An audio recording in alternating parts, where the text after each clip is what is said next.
Welcome to the first ever episode of Viking Times, the official esports podcast. Today we have two very important students with us, Jose and Ryland. If you guys would like to give yourself a little quick introduction. Well, as you said, my name is Ryland. I am the president of the esports club.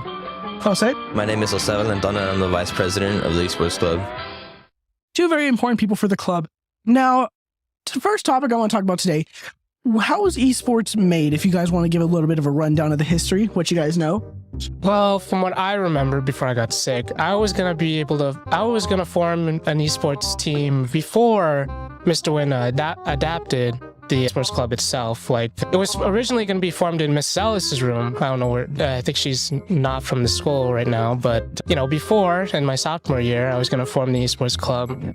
But, I got sick. We couldn't really form it. But then as soon as I came back, Mr. Wynn came up with the esports club, and then I went to go join it, and that's where it started. All right, Jose, anything to add on that?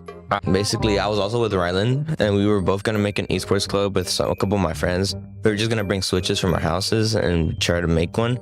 But we ended up joining Mr. Wynn, obviously, because he had a way better esports club. I ended up asking Mr. Wynn about Rocket League. He didn't make one yet, but because I asked, I think he made one. I don't know if he's going to make one before, but it was pretty cool. That it was 2021 he made the club?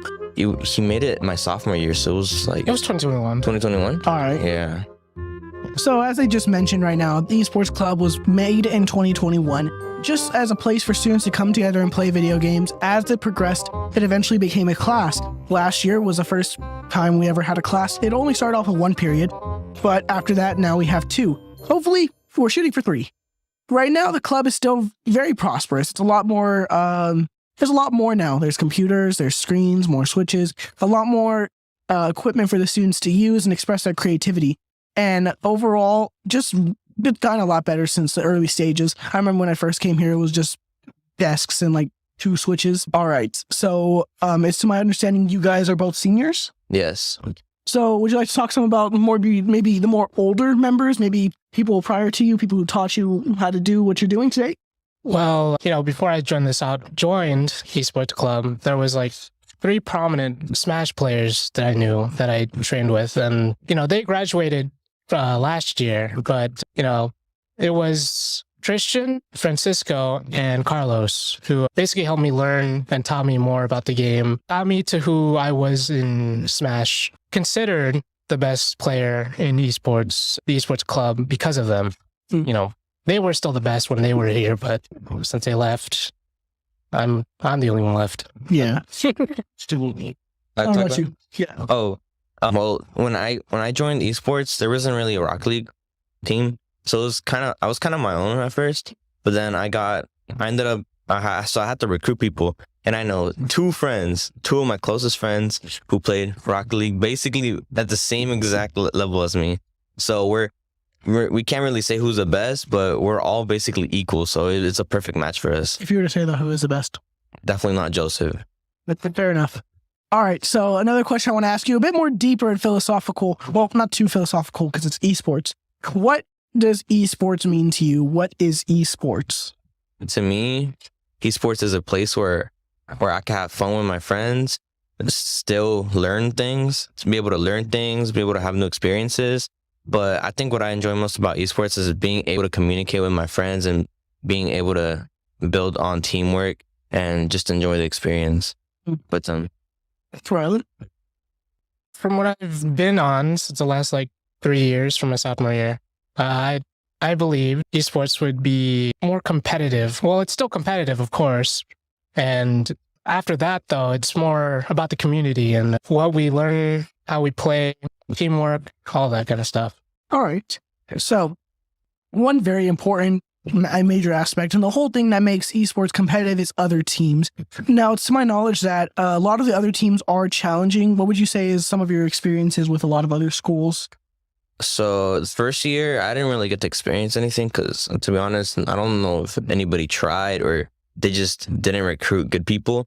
But my second year, it was really unexpected because when we were doing the matches before the district to qualify for the district match, none of them were able to compete against us. Once we got there, that was like the closest match ever in our lives. It was really close. It could have been anyone's game, to be honest, but we were able to clutch it. So it was pretty cool that we were able to play a game that competitive.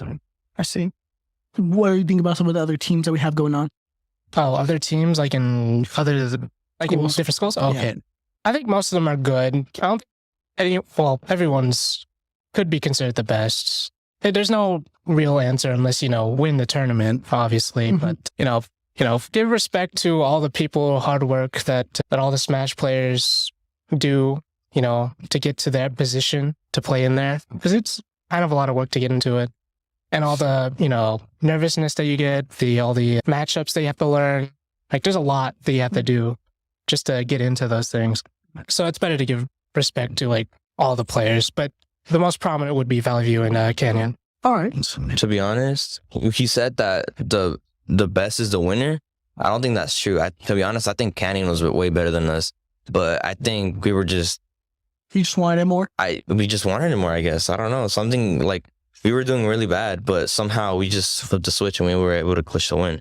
To be honest, I think Canyon was better than us, but we were able to pull through. All right, then. With that being said, that concludes our first ever episode of the Viking Times. Hopefully you guys enjoyed. You guys can always go to the website, visit us, watch more episodes, and, explore the website, see other things that we have going on, some of our events, tournaments, and, also stop by the club every Tuesdays, Thursdays after school from 3:30 to 4:30. And that'll be all, everybody. Any finishing words? Shout out to all the players playing in every single other game. Overwatch players, Mario Kart, Rocket League, of course. Shout out to Joseph, who always clutches for the other team. He helps out the other team. He helps the other team. He helps the other team. Supposed to help us, bro. All right, then. Thank you. We'll see you all next time. Peace.